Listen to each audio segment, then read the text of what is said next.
In den letzten 17 Jahren ist dieses weiße Pferd allein durch die Straßen spaziert. Ihre Spaziergänge waren immer ereignislos, bis sie eines Tages etwas Unglaubliches mit einem Baby anstellte. Es ist nicht ungewöhnlich, dass Katzen aus dem Haus gelassen werden, um ihre Umgebung zu erkunden. Auch Hunde streunen manchmal durch die einsamen Gassen. Doch in Frankfurt am Main, in dem kleinen Stadtteil Fechenheim, liegen die Dinge ein wenig anders. Statt einer Katze, die durch die Straßen streift, oder einem Hund, der in den Gassen herumschnüffelt, treibt sich hier ein ganz anderes Tier herum. Die Menschen in Fechenheim haben sich daran gewöhnt, ein Haustier der besonderen Art auf ihren Straßen zu sehen. In diesem Bezirk lebt eine wunderschöne Stute namens Jenny, die gemächlich durch die Straßen spaziert. Es ist nicht üblich, dass Pferde alleine auf den Straßen unterwegs sind. Doch Jenny tut dies jeden Morgen ohne einen Betreuer. Die schöne alte Jenny ist kein obdachloses Pferd. Vielmehr hat sie ein schönes Zuhause bei einem liebevollen Besitzer namens Werner. Werner und seine Frau haben ihr Pferd seit über 25 Jahren und der ältere Mann hat viel Zeit mit ihr verbracht. Er nahm sie mit auf Ausritte rund um seinen Hof und an manchen Tagen erkundeten sie gemeinsam die Straßen. Leider wurde Werner alt und konnte nicht mehr den aktiven Lebensstil führen, den er früher hatte. Das bedeutete leider, dass er Jenny nicht mehr reiten konnte. Und er konnte auch nicht mehr mit ihr spazieren gehen. Laut Werner lebte Jenny früher gemeinsam mit einem anderen Pferd namens Charlie auf dem Reiterhof. Ebenfalls ein Teil dieser Gruppe war eine weiße Schäferhündin namens Evita. Charlie starb eines Tages und ließ Jenny mit Werner, seiner Frau Anna und der liebevollen Evita zurück. Manchmal gesellte sich Evita zu Jenny und Werner, wenn sie mal wieder ausritten. Als Werners Ausritte immer seltener wurden, machte sich der ältere Mann Sorgen, dass sich sein süßes Pferd langweilen könnte. Pferde brauchen, wie alle anderen Tiere auch, Abwechslung und Bewegung. Da Jenny einst jeden Tag ausritt und die restliche Zeit gemeinsam mit Charlie und ein paar anderen Pferden auf der Weide verbrachte, war sie ihr ganzes Leben lang sehr aktiv. Es wäre wohl ein Schock für sie gewesen, wenn sie nun keine Bewegung mehr hätte. Also beschloss Werner eines Tages, Jenny aus ihrer Box aus dem Stall zu lassen. Der Plan war, sie auf die Freifläche seines Grundstücks gehen zu lassen, damit sie sich wenigstens strecken und herumlaufen konnte. Jenny freute sich, draußen zu sein und galoppierte fröhlich über das Gelände, während ihr Besitzer aus der Ferne zusah. Werner wusste jedoch, dass an diesem Tag irgendetwas mit Jenny anders war. Anstatt dass sie in den Stall zurückkehrte, stand sie am Zaun und schaute ihn mit ihren intelligenten Augen sehnsüchtig an. Werner wusste, was sein altes Mädchen wollte. Sie hatte es vermisst, auf der Straße spazieren zu gehen. Viele Menschen können sich nicht vorstellen, dass Pferde so freundlich und sozial zu Menschen sein können. Aber nachdem er so viele Jahre mit allen Arten von Tieren verbracht hatte, wusste Werner, dass sie alle einzigartig und auf ihre eigene Weise intelligent waren. Pferde sind sehr sozial und Jenny liebte es besonders, Menschen zu treffen. Sie begrüßte Menschen freudig und beobachtete das ruhige Treiben, wenn sie durch die Straßen gingen. An diesem Tag ging Werner zum Zaun und öffnete den Riegel. Jenny machte ein aufgeregtes Gesicht und trabte fröhlich am Zaun vorbei. Das Tier war schon immer eine sanfte, neugierige Seele gewesen, also ließ er sie einen Spaziergang machen und vertraute darauf, dass sie sicher zu ihm zurückkommen würde. Jeder in dem Stadtteil wusste, dass Jenny sein Pferd war und sie liebten es, sie mit ihm auf den Straßen zu sehen.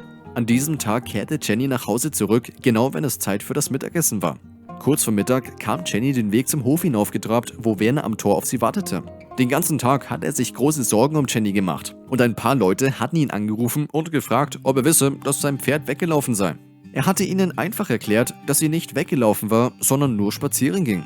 In den nächsten Tagen ließ Werner Jenny zu ihren Morgenspaziergängen raus und sie kam jedes Mal kurz vor Mittag zurück. Werner scherzte, dass es so war, als hätte sie eine Uhr im Magen, die ihr sagte, dass es zu Hause etwas zu essen gab und es Zeit war, zurückzukommen. Das ist nun schon einige Jahre her. In den nächsten Jahren setzten Jenny und Werner diese Routine fort. Und inzwischen hatten sich die Bewohner des Bezirks bereits an die 25-jährige Stute und ihre Spaziergänge gewöhnt. Sie trug nun einen Zettel um den Hals, der die Leute wissen ließ, dass sie keine Ausreißerin war und keine Gefahr für sie darstellte. Auf dem Zettel stand: Ich heiße Jenny, bin nicht weggelaufen, sondern gehe nur spazieren. Danke. Der freundliche Zettel enthielt auch Werners Adresse und Telefonnummer, falls Touristen Jenny begegneten und nicht wussten, was los war. Die Einheimischen streichelten Jenny, wenn sie vorbeikam. Sie gaben ihr Äpfel und andere Leckereien, die sie liebte. Und sie achteten sogar auf sie, wenn sie die Straße überquerte. Sie hielten während der Fahrt an, um sie die Straße passieren zu lassen und überschütteten sie mit Lobeshymnen. Wenn Jenny an der Straßenbahnhaltestelle vorbeikam, hatte das Pferd auch dort Freunde und der Fahrer war mit ihren Besuchen vertraut geworden. Sicher, sie war eine ungewöhnliche Berühmtheit, aber sie liebte ihre Stadt und die Leute liebten sie ebenso. Jenny war sogar so beliebt, dass auch die Polizei von ihr wusste. Immer wenn Leute, die neu in der Gegend waren, sie sahen, riefen sie die Polizei wegen eines unbeaufsichtigten Pferdes, das durch die Straßen streifte. Die Polizei rief Werner an und fragte ihn, ob er wisse, wo Jenny sei. Und er sagte immer ja. Jenny war unglaublich und sogar so schlau, dass sie wusste, wie man auf Ampeln wartet. Und das Unartigste, was sie je getan hatte, war ab und zu an einem Rosenstrauch zu knabbern. Das Pferd hatte über ein Jahrzehnt lang die gleiche Route und es hatte keinerlei nennenswerter Zwischenfälle gegeben. Bis zu dem Tag, an dem Jenny eine überraschende Begegnung mit einem Baby hatte. Auf einem ihrer Spaziergänge begegnete Jenny einem Mann, der mit seinen beiden Hunden und seinem Baby im Kinderwagen unterwegs war. Da der Mann relativ neu in der Gegend war, war er schockiert, als ein Pferd direkt auf ihn und sein Baby zuging. Seine Tochter hatte in ihrem Kinderwagen geweint und war so verzweifelt, dass er nicht wusste, was er tun sollte, um sie zu beruhigen. Wenn er auf eine Reaktion auf seine kleine Tochter gerechnet hatte, dann sicher nicht von einem Pferd.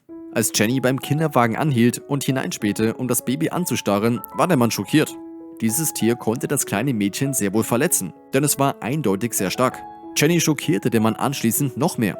Sie streichelte die Hand des weinenden Babys und beobachtete es aufmerksam mit ihren freundlichen Augen. Die Kleine hörte sofort auf zu weinen. Die lauten Schreie wurden durch ein sanftes Lächeln und leises Kichern ersetzt. Als ob Jenny nicht gerade etwas Unglaubliches getan hätte, ging das Pferd einfach seinen Tätigkeiten nach. Als es ein paar Meter weiter an einem Rosenbusch knabberte, war der Mann so überrascht, dass er nicht aufhören konnte, allen von seiner Begegnung mit der Stute zu erzählen. Das führte dazu, dass sich die Leute noch mehr in Jenny verliebten. Eine Journalistin, die von dem besonderen Pferd in Fechenheim hörte, teilte ihre Geschichte in den sozialen Medien. Doch sie stieß auf gemischte Reaktionen. Viele Menschen teilten ihre besonderen Begegnungen und Geschichten von Pferden, die unglaubliche Dinge tun. Andererseits hielten es viele Online-Nutzer für sehr fahrlässig von Werner, Jenny unbeaufsichtigt durch die Straßen streifen zu lassen. Sie behaupteten auch, es sei weder für Jenny noch für die Menschen auf den Straßen sicher. Die Einwohner von Fechenheim fanden diese Kritik lächerlich. Sie alle kümmerten sich um Jenny und träumten gerne hinter ihr auf. Wenn sie in Schwierigkeiten geriet, waren sie immer bereit, ihr unter die Arme zu greifen. Werner verriet auch, dass seine wertvolle Stute regelmäßig beim Tierarzt war. Der Tierarzt befand das Pferd als hochintelligent, aufmerksam, entspannt und sehr zufrieden. Tatsächlich trugen ihre täglichen Spaziergänge zu ihrer Gesundheit bei. Sie war agil und stark. Und in all den 17 Jahren, in denen sie durch Fechenheim spazieren ging, hatte es keine schlechten Geschichten gegeben. Die Einheimischen hatten sich darauf eingestellt, Jenny zu sehen. Leider ist Jenny dieses Jahr verstorben. Was auch immer geschieht, die gute alte Jenny wird immer als das freundlichste Pferd in ihrem Bezirk in Erinnerung bleiben. Lass mir gerne einen Daumen nach oben da und abonniere kostenlos den Kanal. Schau dir jetzt ein Video von einem Pferd an, das begann auf einen Sarg zu treten. Was dann geschah, erfährst du rechts.